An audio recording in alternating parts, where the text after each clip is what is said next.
Oh, thank you, Brother Don. I appreciate that. I'm in the airport right now, so I was hoping that you would come to me first. And I appreciate all my sisters and brothers who are rocking with Brother Don, bumping me up to the line. I was hoping I could get on here before I get on this plane. Just amen to everything that I've heard. I thank Brother Don and Mel and other co hosts for bringing us together like this. We have to come together like this. And Sister K laid down the gauntlet. I did a recent interview on Free Press. I didn't get out all of my thoughts, but I want you guys to go back and watch that about black men. I should have wrapped it up more with saying that black men really don't vote much differently than black women. And so, if and when Harris and Waltz lose, we as a people cannot allow the Democratic Party to blame it on black men. They got to look in the mirror at themselves. Sister K's point about, and I make this point all the time, we as a people cannot pick up other people's bad habits. In other words, we cannot allow any party or any individual to separate black men from black women. The way that we have obtained the partial portion of liberation that we have today has come because we have stayed together. So other people may be able to separate from their men, other people may be able to separate from their women, but black men and black women must always be together. I said in that interview that the Democratic Party emasculates black men. What I didn't do is wrap that thing all the way up with a bow. So when you hear it, you might not totally agree. I talked about Trump's bravado, and I did not mean to assume that the black men who are gravitating to him are doing that just because of his bravado. But there's something about the masculine energy and the masculine force that the Democratic Party and and other organizations and entities do not like. It is a beautiful thing, and all men are not the same. So all black men are not the same. So I apologize for not wrapping that thing up with a bow.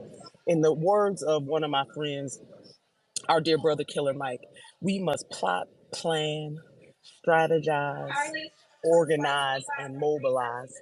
We have not done that in recent years. And what I do want us all to think about is coming to the ADOS Foundation event, which I will be there, Dr. Cornell West will be there on October 3rd through the 5th. That doesn't mean that we're going to get in that room and agree on every little thing, but what we should be in agreement on is that we are black first. That's our first, second, third, fourth, and fifth concern. And the fact that we are at this point in 2024 makes no sense to me. I am a member of the Democratic Party, but I am in it and I am not of it. Those neoliberals do not like me.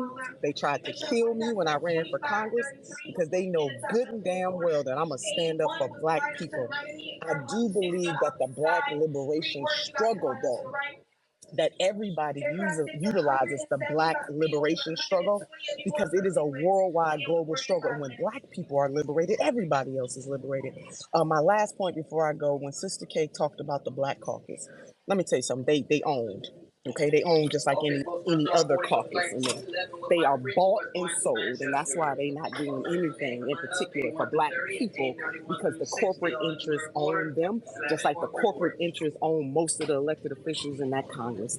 And I'm going to tell you something. We must stand up and challenge not only the Black Caucus, but everybody else that wants our votes. Voting is transactional, meaning we should get something for it and stop playing games. We got to do it for the people who came before us. We got to do it for our elders who are still alive. We got to do it for ourselves, and we got to do it for future generations. So, Brother Don, just thank you for bringing the family together. I see a whole bunch of good people in this chat, but we got a plan. We got to plot. We got to organize. We got to strategize. We got to mobilize. Power concedes nothing without a demand, as Brother Frederick Douglass says. And at point, we got to come together and say, let the chips fall where they may. They want to keep using Donald J. Trump as the biggest threat. He is a threat, but he is not the only threat. Sexism, racism, anti-blackness, all the isms existed before that man ever took office. And if we get lullabied by these people and do not unite as a people and do something great for ourselves,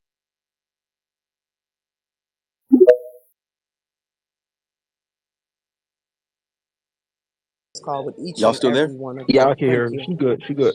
Hey, Thank you. sister, Thank you.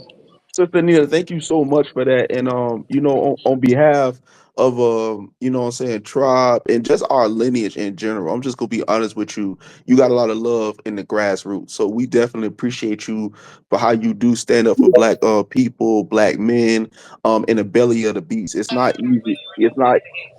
It's just not easy, what I'm saying, to be on a panel full of white folks and you already know the vitriol they have for our lineage. So I appreciate you. Oh, Definitely want to give you your flowers and you thank continue to do the good work and you always thank you, got a brother voice. Don. Yeah, you always got a And can voice I with say us one other quick and we thing? I love just you. want to say, love black men. I am lifting you all. I come from a black man. My son is a black man. I love black men. I love black men.